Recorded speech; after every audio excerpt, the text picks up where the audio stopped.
Déménagez en toute sérénité avec AGS, spécialiste du déménagement en Outre-mer. Numéro 1 dans les dom-toms, AGS offre des services de qualité. AGS expédie tous vos colis, conteneurs personnalisés ou partagés à des prix compétitifs et prend en charge le transport de votre véhicule depuis sa propre plateforme jusqu'à sa destination. AGS s'occupe de toute la documentation douanière. AGS, le meilleur conseil et le meilleur prix. Demandez votre devis gratuit sur notre site ags-déménagement.com. ags-déménagement.com. Hexagone Actualité. Le prologue du Traditour 2025 s'est déroulé aujourd'hui à Portsmouth à la Dominique devant Turtle Beach, marquant une première hors de la Guadeloupe. 39 équipages ont pris part à cette course d'environ 3000 nautiques dans le Lagon River avec le grand départ demain. Première étape entre donc Portsmouth et Gourbert. Culture, sécurité et performance, un défi riche en symboles avant 11 jours de régate et 13 escales. Objectif pour les 7 équipages du Nord-Basse-Terre, bien figurer et valoriser les partenaires. Regardons ce reportage signé Olivier Félix. On va présenter notre équipe du Traditour, mais également toutes les équipes du Nord-Basse-Terre, puisque je crois que de mémoire, comme ça, c'est 6 ou 7 équipes du Nord-Basse-Terre qui vont participer au Traditour, et plus particulièrement l'équipe qui est soutenue par l'Office intercommunal du tourisme. C'est un moment fort pour nous, un moment fort pour la CNBT de mettre en évidence le savoir-faire, les produits du terroir et aussi l'accent sur le sport à travers le Traditour. Et là, nous avons vraiment un partenariat fort avec l'OTI, puisque nous allons, la CNBT, pour cette année, aura un équipage CNBT OTI, plus 7 autres équipages du Nord-Basse-Terre. C'est très important ce soir qu'on rencontre nos partenaires qui nous mettent en valeur. Je souligne que l'Office du tourisme du Nord-Basse-Terre et la CNBT nous accompagnent pour ce Traditour 2025 et que c'est très, très, très important. Ce sont des partenaires qui sont engagés pour que l'ensemble de toute le Nord-Basse-Terre puisse rayonner sur ce Traditour. On n'est pas moins, je crois, de 7 équipages sur le Nord-Basse-Terre et c'est très important ce soir de rendre ça aux partenaires. La voile, c'est un beau sport, mais c'est un sport qui coûte cher. Et aujourd'hui, sans partenaire, c'est vraiment, vraiment pas possible de pouvoir le faire. La voile traditionnelle, c'est quelque chose qui est culturellement important pour nous Guadeloupéens. Et l'OTI ne peut pas être absente de cette manifestation.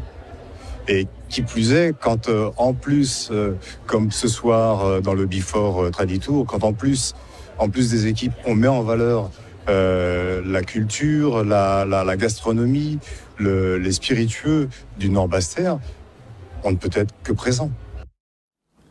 Et après la mer, place au végétal et à l'agroculture, le salon Végé Créole se déroulera ce dimanche 6 juillet au Jardin d'eau de Goyave. Pas moins de 6 hectares privatisés y accueilleront conférences, ateliers, show cooking avec des chefs étrangers, mini-concerts et marchés végétal. Le programme inclut également un espace pour les enfants et des activités nautiques telles que le kayak et le pédalo. Loïs Laine nous présente les temps forts. Alors où nous, on parle de souveraineté alimentaire et on parle également de valeurs familiales, tout comme les autres associations de la Guadeloupe, de la Caraïbe, on continue à vraiment mettre en avant justement ces valeurs-là à travers Végé Créole, avec des conférences, avec des ateliers, avec des animations et avec des show cooking qui mettent en avant le végétal dans toute sa splendeur. Je suis contente d'avoir répondu enfin à l'appel et d'être présente pour un événement que je vois grandir depuis un moment et dont je suis contente de voir l'évolution. Si je vais vous mettre l'eau à la bouche pour dimanche, on va dire que mes aliments préférés sont le manioc, le gombo et la banane plantain et que peut-être le menu tourne totalement autour de ces 3 aliments. So far, I think I've been here for 3 days. It feels so nourishing to my spirit. As soon as I got here, I felt. Elle disait que donc, ça fait 3 jours qu'elle est en Guadeloupe et que là maintenant l'expérience qu'elle en a eue, elle a adoré. Elle a pu aller à la plage et en fait le fait de nager dans cette eau claire, chargée, etc. Ça fait comme si en fait elle a nettoyé son esprit et même quand elle a posé les pieds en Guadeloupe, elle a eu vraiment l'impression que tout se remettait en place en elle. Donc vraiment une île qui est chargée d'énergie positive à ses yeux. Elle a dit aussi que tout à l'heure pendant la la conférence de presse, elle a mis son traducteur live et qu'elle a découvert qu'en fait, on a des initiatives locales pour dépolluer les sols, le compostage, etc. Et que pour elle, justement, ça vient dans le côté de l'alimentation, depuis la terre, pour pouvoir avoir des aliments de bonne qualité. Donc c'est vraiment une initiative EG Créole qui lui plaît, donc elle est vraiment très contente d'être avec nous. On va faire un binôme avec le chef Antus. Et on va proposer des choses très originelles, donc vraiment original Aital. On va faire un Aital stew avec dedans des dumplings, mais fait avec de la farine de manioc et de la banane plantain écrasée. Et on va faire un côté un peu plus moderne avec des croquettes, avec du fruit à pain, des lentilles dedans, avec une vinaigrette au coco. Voilà, mais je dis pas tout parce que voilà, il faut un peu de surprise, un peu de voilà. Et maintenant, une signature importante pour l'accès aux soins, faciliter l'accès aux soins pour les personnes en situation de handicap. C'est tout l'enjeu de la charte Romain Jacob, signée aujourd'hui par plusieurs partenaires du territoire. Découvrons les précisions avec Solène Fèvre. Nous accueillons en Guadeloupe M. Pascal Jacob, donc père de Romain Jacob, décédé. Donc pour la signature d'une charte qui comporte 12 engagements que des partenaires institutionnels du monde associatif doivent prendre en compte pour faciliter l'accès aux soins des personnes vivant avec un handicap. La charte Romain Jacob aujourd'hui est dans 23 pays et elle a été signée plus de 3000 fois en France et 7000 fois à l'étranger. C'est 75% des personnes qui vivent avec un handicap qui déclarent être soignées. Il y a 12 ans, ce n'était que 40. Aujourd'hui, c'est 88% des personnes qui déclarent être accompagnées. Il y a 12 ans, ce n'était que 20%. Aujourd'hui, on va aller titiller toutes ces structures qui ont signé pour faire un état des lieux sur quoi ils ont avancé, comment on peut les aider, les accompagner pour travailler tous ensemble. Et donc aujourd'hui, on arrive à 53 comités départementaux déployés au niveau national. Et on est aujourd'hui aussi également présent ici pour essayer d'initier un comité départemental avec qui nous pourrons travailler et mutualiser ce qui se fait en métropole, parce qu'il y a des perles un peu partout cachées et on essaye de les propulser un peu en lumière par rapport à nos comités. Et on est en train de créer sur le site d'Andidactique des pages internet dédiées par département où chaque département valorise son travail et chacun peut aller s'inspirer les uns des autres.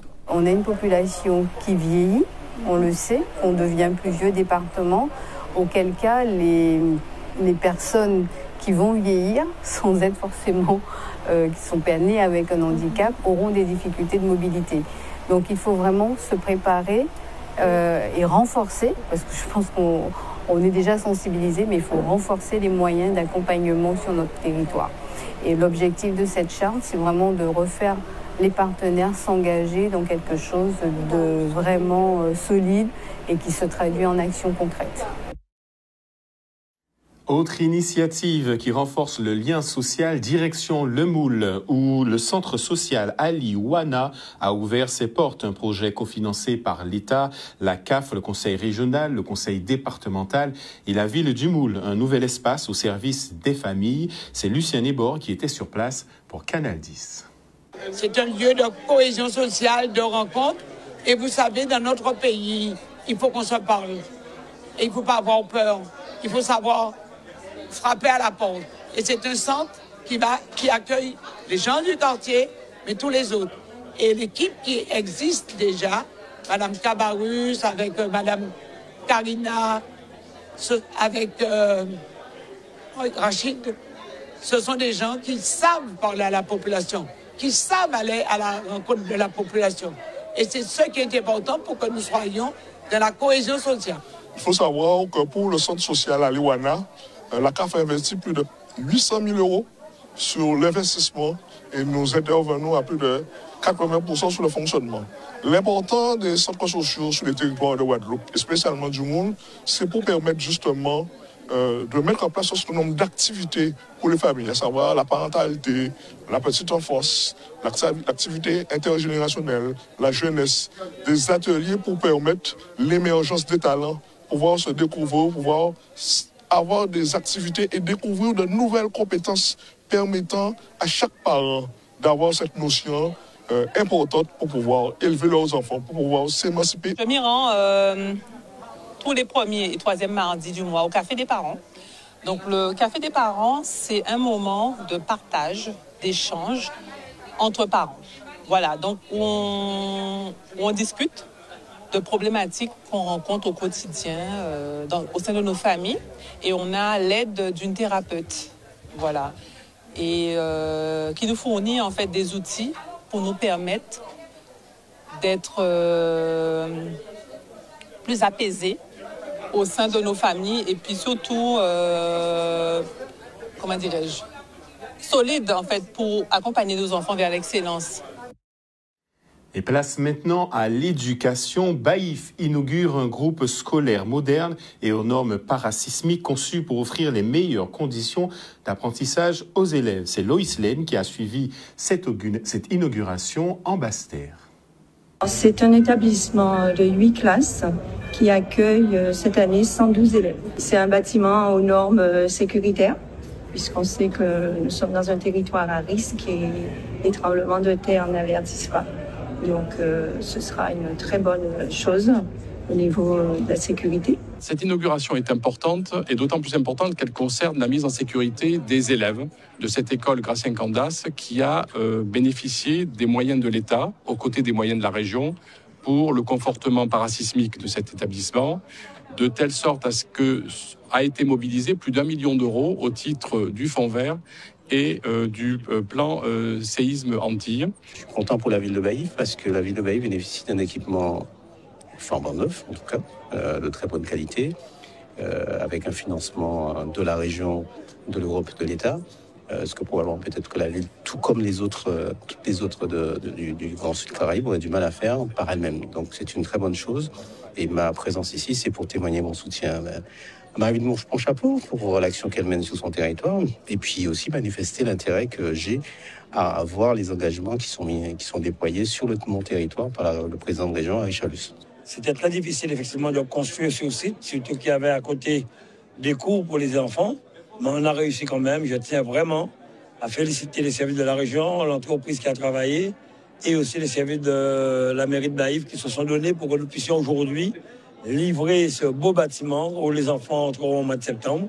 C'est plus de 4 millions d'investissements, comme je le disais, sur Baïf. Nous avons tenu nos engagements, le maire l'a confirmé encore. Une école dans une commune, c'est le lieu de vie de la jeune génération qui va nous représenter plus tard, mais c'est surtout aussi un lieu de respect, d'épanouissement, un lieu où s'affirment les vocations et où naissent les talents.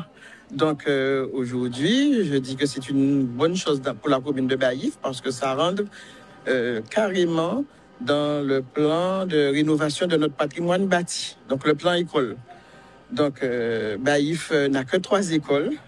Donc, on a saisi la balle au mot. C'est une opportunité quand la région nous a proposé, a choisi Baïf dans le cadre du plan de relance REACT-U en disant qu'il reconstruit l'école de Baïf. Aujourd'hui, nos enfants disposent d'un bel outil pour l'éducation des enfants du territoire.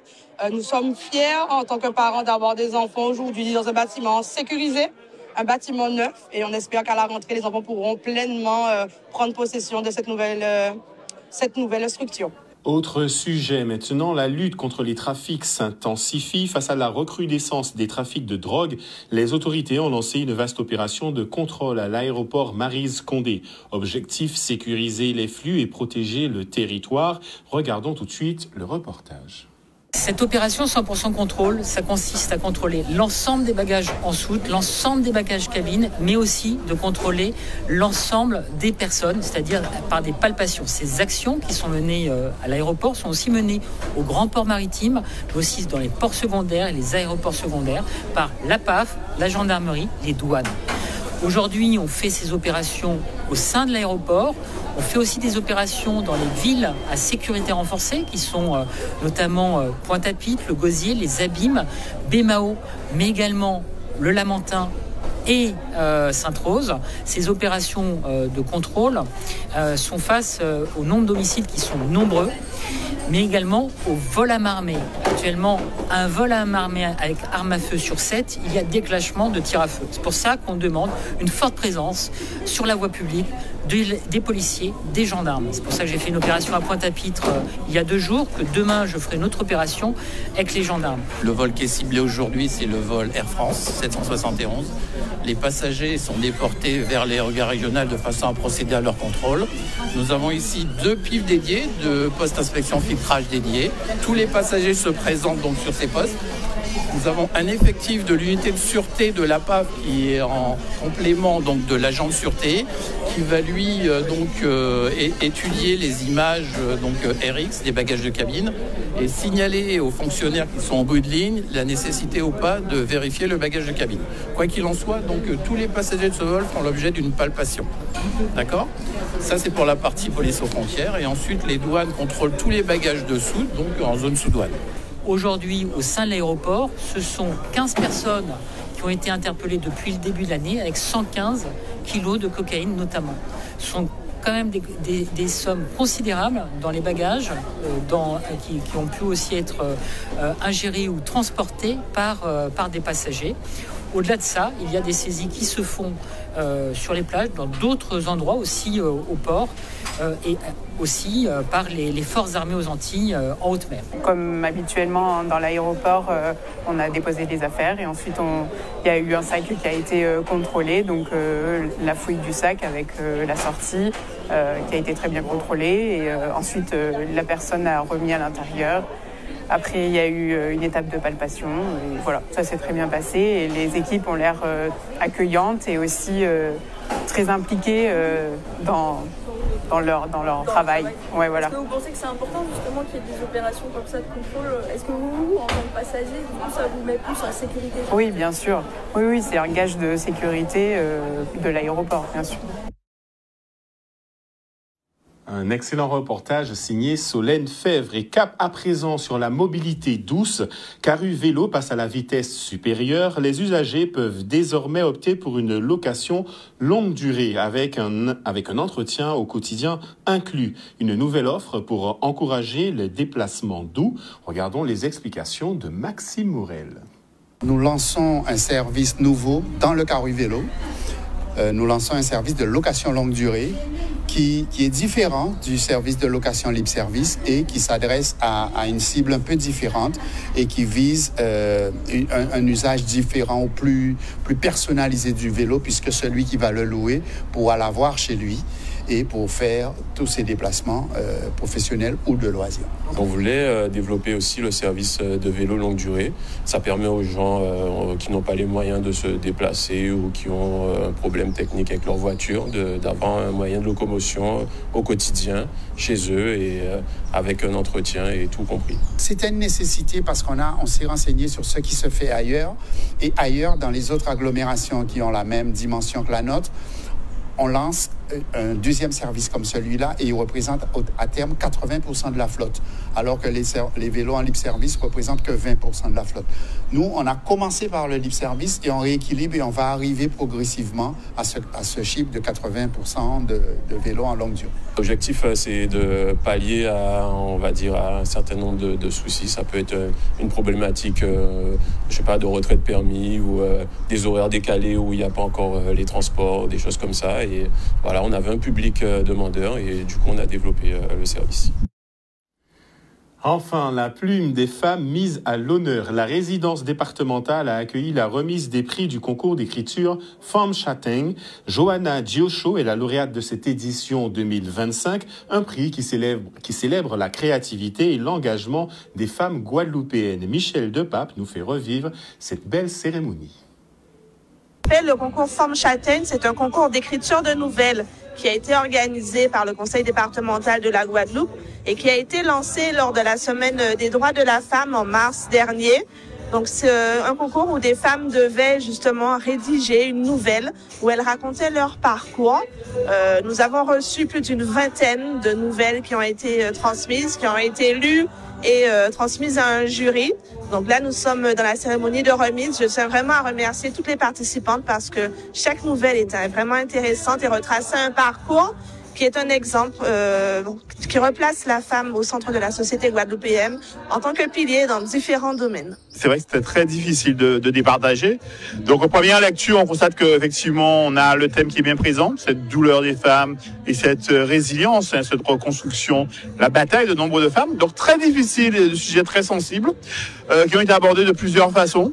Et c'est vrai que la notion de nouvelle c'est un peu ce qu'on peut regretter, c'est-à-dire qu'on avait beaucoup d'histoires, pas assez de nouvelles. Il y a une nuance, en tout cas, en matière de qualité. Et c'est vrai que la gagnante, elle a vraiment su faire la différence et nous offrir une nouvelle qui répondait à tous les critères. Donc, avec une belle qualité d'écriture. Mais d'une manière générale, on avait beaucoup de qualité et c'est vrai que c'était très difficile de départager. Après, effectivement, il fallait faire un classement, donc on a su le faire. Depuis quelque temps, je suis passionnée par l'histoire des sorcières. En tant qu'enseignante, je vais même travailler avec mes élèves pour pouvoir casser un peu le mythe de la méchante sorcière avec le nez crochu, les cheveux gris.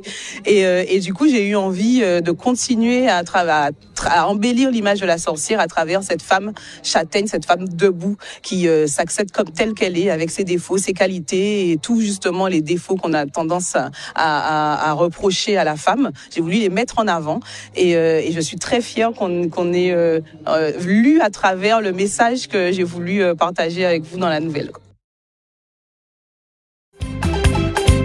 Au News Radio à site outremernews.fr, on radio avec Info Guadeloupe, Martinique, Guyane, Réunion, Mayotte et surtout musique pour tout le monde. Attention.